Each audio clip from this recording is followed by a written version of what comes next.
Thank you for this invitation. I'm Carmen Dalli. I'm Professor of Early Childhood Studies at Victoria University of Wellington in New Zealand.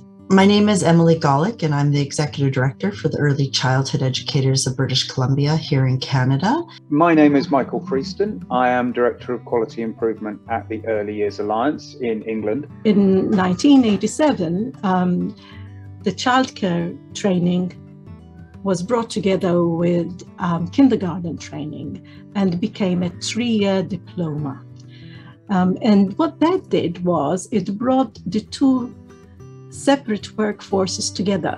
So then they began to understand better that really you cannot educate without caring, and you cannot care without educating. And by having the same training background, there was also a coming together of industrial strength. People eventually joined up into the same union, a teachers' union. We want to see all early childhood educators to have a minimum of a diploma, and then the new norm is being a bachelor's of early childhood education.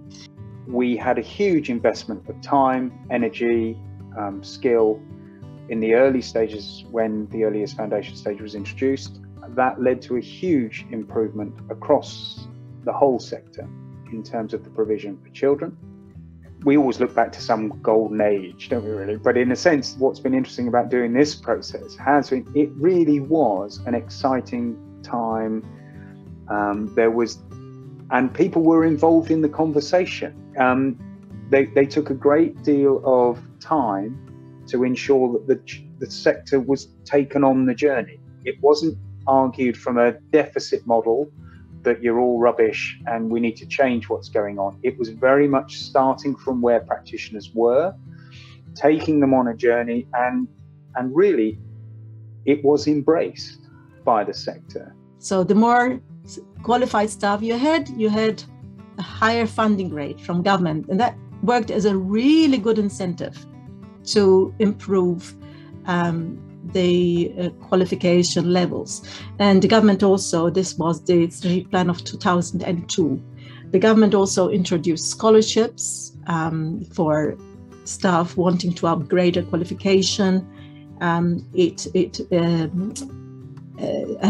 Training institutions developed different models of offering training so that staff could work for 3 days a week in a center and come into the training institution, usually universities, for the other 2 days. So I think one of the lessons we've learned is that we can't just invest once in a good level of training and development.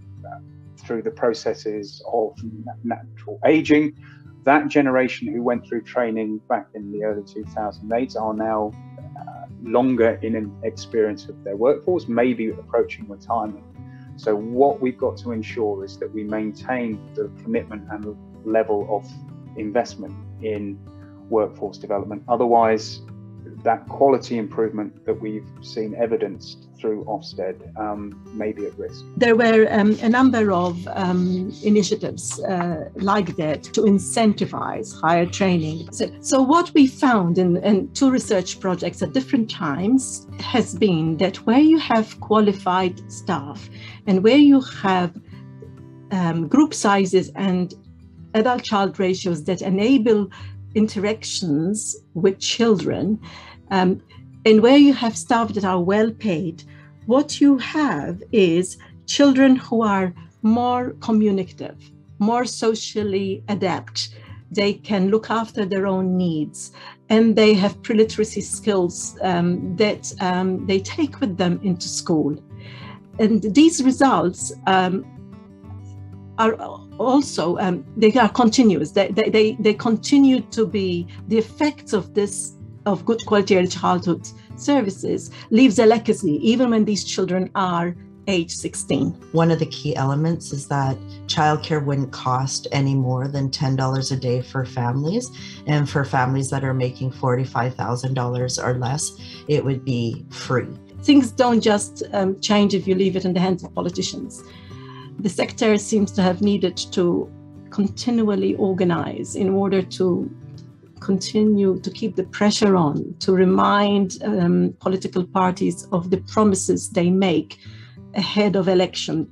You have a huge opportunity to improve the experiences and life chances of children in Israel.